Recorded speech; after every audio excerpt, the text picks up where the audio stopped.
Muito obrigado. Agradeço o convite. Cumprimento os colegas de painel e todos os participantes nesta sessão e também a moderadora que foi minha aluna e de que eu já não tinha assim uma recordação à primeira vista. Muito bem. Uh, Comecemos pelos antecedentes da autonomia.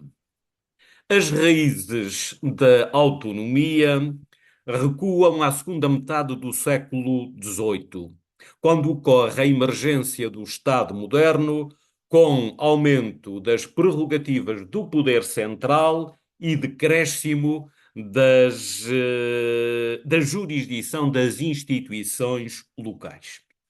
O fenómeno gera então o confronto entre o centro dominador e as periferias dominadas, originando o descontentamento das elites, particularmente as insulares, um episódio que por si só faculta a reivindicação autonomista.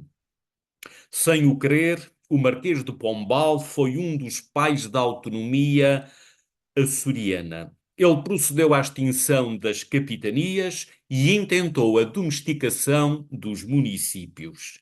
E pela primeira vez instituiu uma capital nos Açores, a cidade de Angra, acirrando e muito a rivalidade entre a Terceira e São Miguel, com consequências ainda hoje perversas, mas afinal uma característica dos verdadeiros arquipélagos, por exemplo, das Canárias e de Cabo Verde.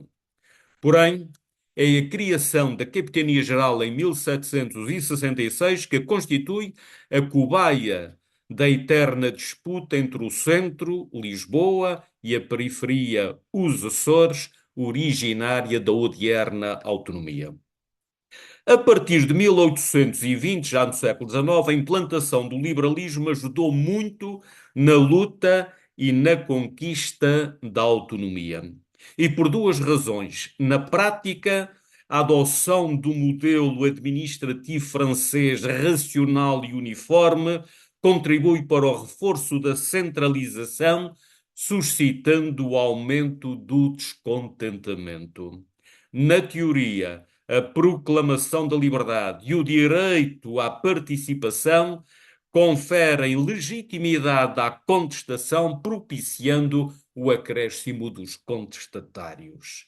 Nestas circunstâncias, a luta pela autonomia e a conquista da autonomia dependem só da força e da oportunidade dos pretextos que acontecem em 1895, à conta da dupla crise continental e insular, na década de 1920, pela agitação da Primeira República e pelo rebate regionalista, e nos anos de 1974 a 76, na sequência da reconquista da liberdade, do radicalismo da Revolução de Lisboa e da descolonização do ultramar.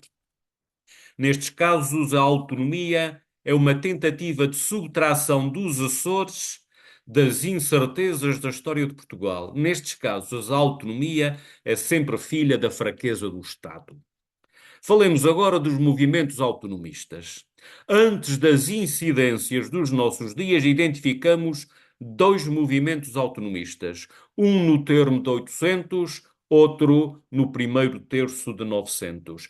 Ambos padecem da mesma omissão, isto é, da ausência de resultado bastante. Na prática, originam tímidos processos de descentralização administrativa decorrentes da aplicabilidade de decretos de 1895 e de 1928, indefesos perante a inversão dos objetivos da política e a sucessão dos mandantes da política. Na teoria, originam acesos debates de ideias, convertidos em prolífera bibliografia, a evidenciar gabarito intelectual próprio de individualidades e elites ilustradas que demandam destaque no melhor álbum da nossa memória. Vejamos o movimento do fim do século XIX. Nos Açores, no século XIX, sobreleva a conquista da primeira autonomia.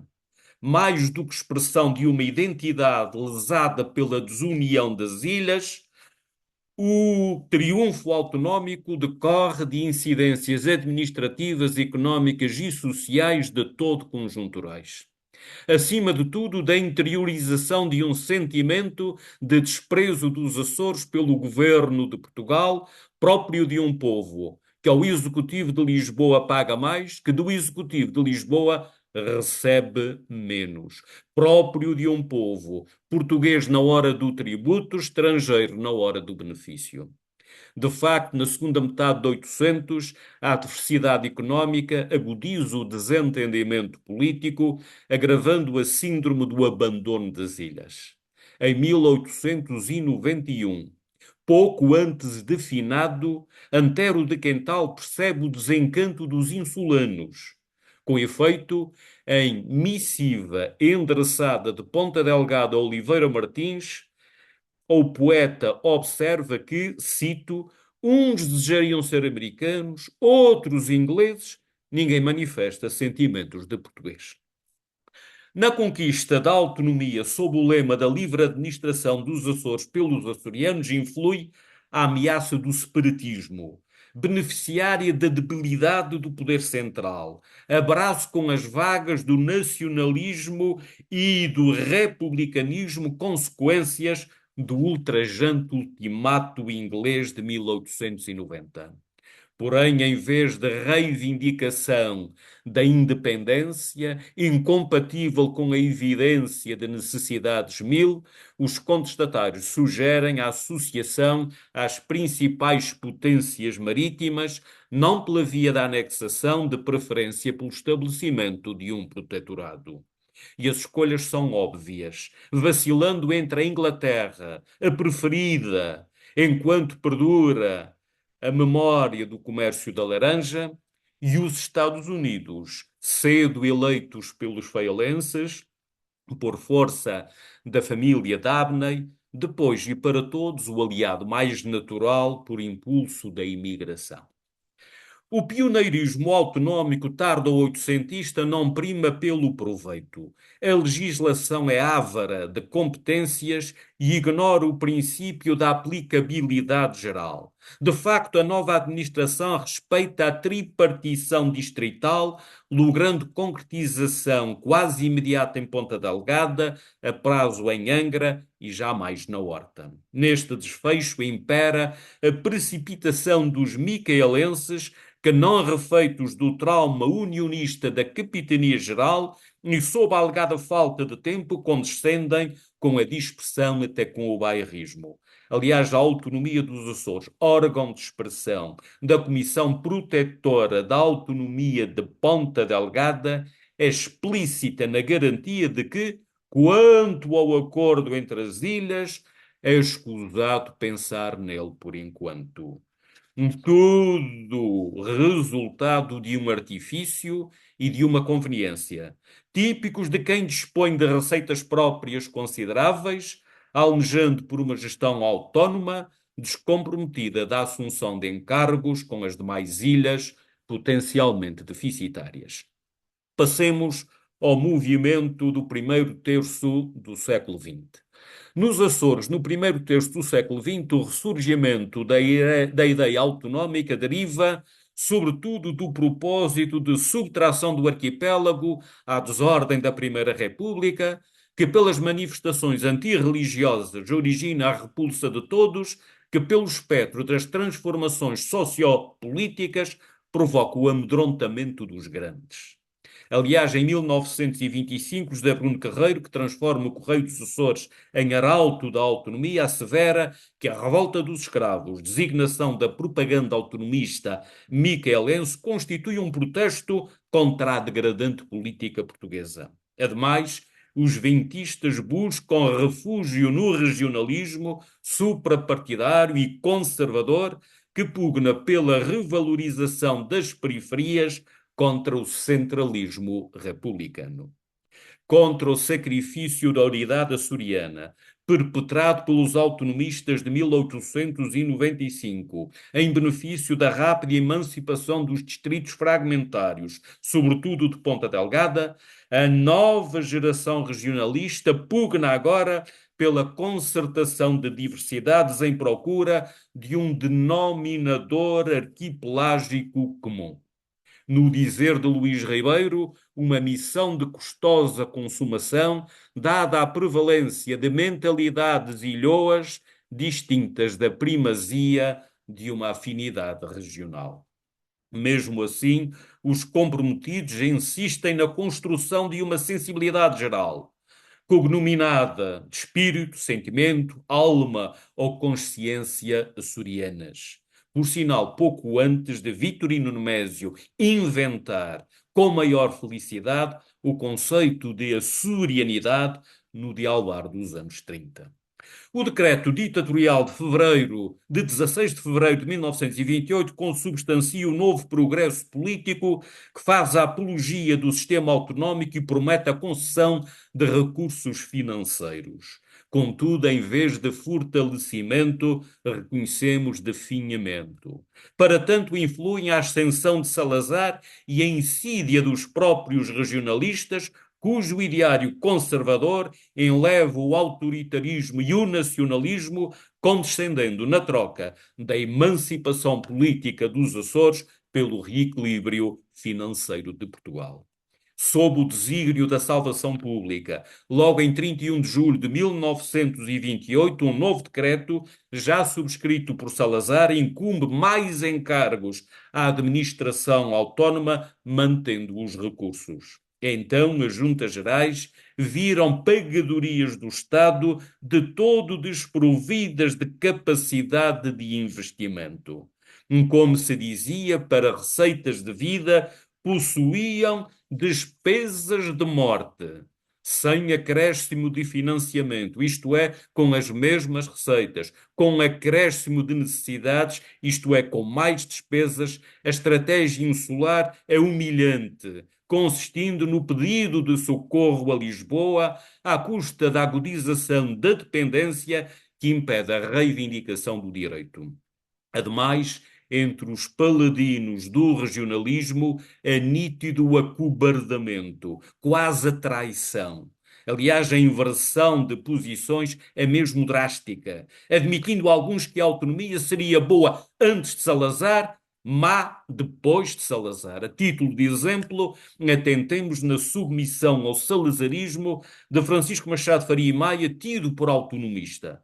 Com efeito, ainda exorta os mais novos ao respeito pelo fervor dos mais antigos, mas acrescenta que, cito, os bons governos centralizadores são raros, e mais raros ainda os homens da envergadura intelectual, moral e cívica de Salazar. E agora o 25 de Abril e o pós-25 de Abril. A última vaga autonomista, a de 1974-76, por ser a mais súbita, é a que menos se alicerça no movimento de ideias, mas é a que reverte no melhor dos resultados. Então, a autonomia, como já foi dito, evolui de administrativa para política, obtendo reconhecimento constitucional, uma inovação e uma defesa.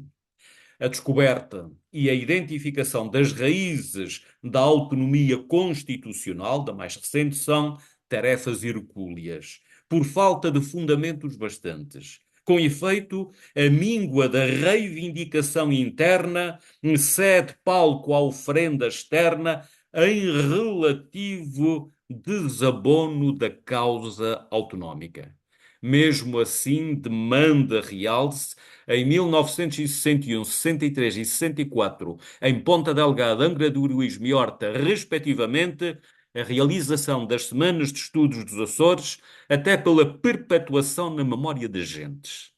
Organizadas pelo Novo Instituto Açoriano de Cultura, criado em 1955, foram pensadas e executadas por um escola de professores do Seminário de Angra do Heroísmo, à data uma imitação de Universidade dos Açores avant la lettre, dotada de poder de intervenção social e de capacidade de inovação científica e técnica. Sob a liderança de José Enes, que então presta o maior contributo ao desenvolvimento do arquipélago, as jornadas manifestam uma consciência pan-açoriana, assente na conveniência e na necessidade de, sobre o espartilho dos distritos, se proceder à criação de uma região una pela composição económica e pela integração administrativa. Sem alaridos, com eficácia, os esbirros e os organismos do Estado Novo trataram da desarticulação do grupo de obreiros das Semanas de Estudos dos Açores. Nas vésperas do 25 de Abril, como eram então os Açores políticos de onde brota o governo autónomo? Como a metrópole e o ultramar, as ilhas eram politicamente um pântano. Uma imensidade de cidadãos, quase súbditos, constituía uma massa alheia à política, criada pelo regime que cultivava a indiferença e a alienação de todos para precaver a análise, a crítica e a contestação. E em desfavor da causa açoriana, faltava uma, uma pública verve autonómica para evocação da irreverência de alguns antepassados, para estímulo da pertinácia de muitos vindouros. Em vez de obra de uma vontade própria e inquebrantável, a autonomia constitucional deriva, sobretudo, do aproveitamento da putrefação estatal na ressaca da Revolução. Assim assume muito mais a feição de uma dádiva, muito menos o caráter de uma conquista. Aliás, os conquistadores primam pela coragem, escassa entre os nossos protagonistas, obedientes até o dia 24 de Abril, insolentes a partir do dia 26 de Abril. Entretanto, ressalve-se a habilidade e a pertinácia dos agentes políticos insulanos, exímios na exploração das fragilidades e das contradições de um Estado desprovido de qualquer autoridade. Após o 25 de Abril, tardou muito a reconsideração do modelo da administração insular, herdado do resoluto centralismo salazarista, não tanto do titubeante autonomismo do termo de 800 e do alvor de 900. Por culpa dos mandantes continentais, deveras inquietos com o modo e o ritmo da descolonização ultramarina, até porque a revolução brotara da iniciativa dos militares, incomodados com a eternização da guerra. Por culpa dos maiorais ilhéus, apoiantes ou cúmplices da ditadura, então desprovidos de qualquer projeto político, talvez porque desmemoriados dos velhos movimentos autonómicos. E assim, mais do que criada por autonomistas prenhes de convicção, a autonomia constitucional cria autonomistas repletos de oportunismo. E, finalmente, a autonomia do presente e do futuro. Dito isto, importa acrescentar que a bondade das políticas se mede pelo índice de felicidade dos homens. Nos Açores é esse o barómetro de aferição do desempenho da autonomia. Na avaliação ressalta a felicidade e o desencanto. Porque vivemos melhor do que há 50 anos, logo a autonomia cumpriu a promessa de melhoria das condições de vida, porque continuamos afastados dos padrões de bem-estar nacionais e internacionais, logo a autonomia não cumpriu a promessa da anulação do atraso. A missão da autonomia é única e inadiável. E qual é ela? Simplesmente a redução do nosso atraso na comparação com o primeiro mundo, constituído por parcelas da Europa Ocidental e da América do Norte. Neste contexto, urge que todos cumpram a sua parte. Os poderes de Portugal e da Europa, por um lado, e os governos dos Açores, por outro lado. As instâncias externas portuguesas e europeias através da transferência de fundos avultados para a promoção do ansiado desenvolvimento. As administrações locais através da bondade das políticas públicas para a superação do antigo atraso. E o que verificamos? O acesso a elevados montantes monetários vertido em beneficiação das condições materiais de vida. no registro de modestos indicadores de crescimento, vertido em maior distanciamento dos polos exteriores de maior progresso. Por estranho que pareça, entre nós acrescem em simultâneo o desenvolvimento absoluto e o atraso relativo. E de quem é a culpa? Ainda e sempre da má vontade da administração central? Talvez. Ainda e também da má governação da administração regional? Sem dúvida. Ao cabo de meio século, o registro na região dos piores índices do país em matéria de pobreza e de insucesso escolar e sem evidência de sustentada recuperação ensombra profundamente o êxito da autonomia. E no combate à pobreza, por entre uma panóplia de estratégias, demanda realce precisamente a escolarização dos povos. E porquê? Porque no passado a riqueza dos indivíduos, das regiões e dos países dependia da acumulação de matérias-primas e do acesso a uma mão de obra abundante e barata, muita de condição escrava. Porque no presente a riqueza dos indivíduos, das regiões e dos países depende do acesso ao conhecimento. Contra a ditadura da matéria, que deslumbra a ignorância, urge a precedência do espírito que alicia o esclarecimento. Assim, a educação é o melhor meio de transfiguração para melhor da face do mundo, de Portugal e, por consequência, dos Açores. Por ser a maior produtora de igualdade através da vindoura repartição da riqueza. Claro que em antecipação de quaisquer constrangimentos e à margem da liberdade de escolha de cada indivíduo, tudo aconselha ao desenvolvimento de uma tarefa incessante, porque sempre inacabada, de compatibilização entre a oferta letiva e a demanda laboral para obstar a ocorrência de maior desencontro entre os universos da formação e da ocupação. E dito isto, é preciso passar às novas gerações a mensagem de que vale a pena estudar. Através da ação educativa, esta é a hora do desenvolvimento humano, que implica uma oportunidade para todos. E depois de vencida a batalha do alargamento da escolaridade obrigatória nos ensinos básico e secundário, na decorrência da democratização, e de facilitado o acesso à formação superior, ainda a requerer a extensão da gratuitidade à frequência das licenciaturas, este é o tempo da definição de uma nova meta, a saber, a melhoria das aprendizagens.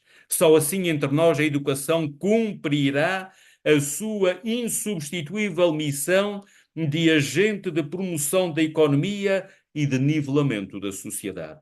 Para tanto, há que também aferir as prioridades do investimento público, jamais cingido à construção de edifícios, à compra de equipamentos e ao silenciamento de reivindicações incómodas, sempre direcionado para o tratamento das vertentes mais complexas, a pedagógica, a científica e a cultural, que garantem o sucesso do estudante. A tarefa é hercúlea, nunca de dias ou meses, sempre de anos ou décadas, se para tanto não esmorecer a vontade política. Nos Açores, no ambiente natural inequivocamente mais puro, gritante é ainda a revelação do mais alto índice de mortalidade. Jamais por imposição da natureza, necessariamente por perversão dos homens. E em tal circunstância, a reivindicação de uma aposentação antecipada para os açorianos se demonstra justiça e humanidade, também comprova um sentimento de intolerável incapacidade de reversão da desgraça. E incapacidade de quem? Antes de mais, do governo em exercício. Igualmente dos governos do passado. E pior do que tudo isto, possivelmente dos governos do futuro. Claro que o acesso de dinheiro fácil encobre os efeitos da imperícia dos políticos, justificando o assomo das correntes mais radicais que até contestam a utilidade dos fundos comunitários, pois sem eles o povo sentiria verdadeiramente no bolso e na vida as reais dificuldades da subsistência, obrigando os mandantes à demonstração de maior competência e responsabilidade. Para terminar, três palavras. E no presente, qual é o legado da autonomia para o futuro? Um crescimento económico anémico e um déficit financeiro estrutural. Então, como evitaremos o desastre? Pedindo dinheiro a quem nos queira dar, seja ou não através da revisão da Lei das Finanças Regionais. Em alternativa, diminuindo a despesa ou subindo os impostos. Um receituário pouco digno de uma autonomia cinquentenária. Muito obrigado.